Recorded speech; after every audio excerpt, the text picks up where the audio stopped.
এটা ধরেন যে চার্জিং পোর্ট এভাবে আছে। তো এটা ধরেন যে গ্রাউন্ড, এই যে পুরো বডিটা হলো গ্রাউন্ড। এটা ধরেন যে মেন মাদারবোর্ড, এটা ধরেন যে মেন বোর্ড, এটা হলো এমবি, এটা হলো এমবি, আর এটা হলো সাব পোর্ট। কারণ কথা হলো এখানে যে কানেক্টরগুলো থাকে লজিকে, এই কানেক্টরের মাধ্যমে কিন্তু ভোল্টেজ আসে এবং ভোল্টেজটা যায়। হ্যাঁ, তো R1 এই মাদার ইয়ে থাকে আপনার হলো লজিকে, দেখেন কেমনে থাকে। এই মনে করেন R1, এই মনে করেন যে R2, হ্যাঁ, এটা হলো গ্রাউন্ডের সাথে থাকে। আর এটা হলো কার মাধ্যমে আসে? কানেক্টরের মাধ্যমে, তাই না? R1 এর যে ভোল্টেজটা এটা কানেক্টরের মাধ্যমে আসে। এটা কি ভিডি ভোল্টেজ না? এটা তো আবার ফেরত যেতে হবে, হয়তো ভোল্টেজ দিচ্ছে আবার তো ফেরত পাঠাইতে হবে। এই ভোল্টেজটা আবার সেই কানেক্টরের মাধ্যমেই যাবে। কোথায় যাবে? ধরেন যেটা পিএম অথবা সিপিইউ,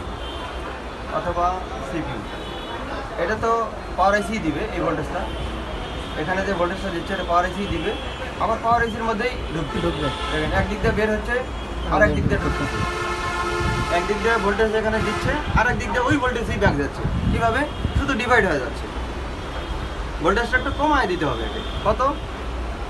0.3 থেকে 0.9 এর মধ্যে রাখতে হবে। না বুঝেন না? জাস্ট এখানে থার্মাল রেজিস্টার নিচে দিয়ে দিচ্ছি, R1ও নিচে দিয়ে দিচ্ছি। তো স্যামসাংয়ের 95% মডেলে আপনারা R1 এবং R2 দুটোই হলো লজিকে পাবেন। এই ক্ষেত্রে স্যার লজিক পাল্টাই দিলে না?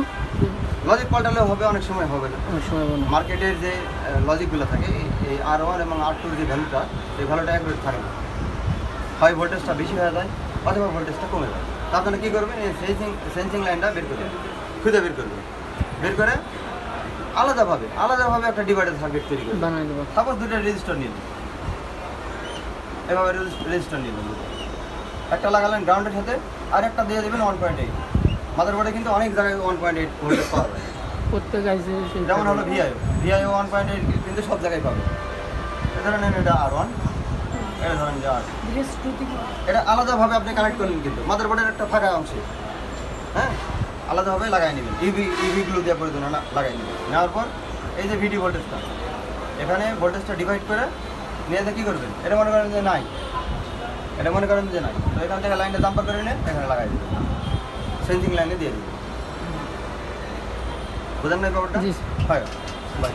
কিন্তু বুঝছি তো করতে গেলে লজিক ছাড়াও মনে করেন যে লজিকই নাই, এখানে ভোল্টেজটা ডিভাইড করে আপনারা বের করে নেবেন। হ্যাঁ, এখানে টিএস লেখা থাকবে, টিএস থার্মাল সেন্সিং লাইনটা বের করে নেবেন। নেওয়ার পর কী করবেন? এইভাবে মানে ওকে ভোল্টেজ ডিভাইড করে বুঝাইতে হবে যে হ্যাঁ থার্মাল সার্কিট ওকে, এটা ওকে বুঝাইতে হবে।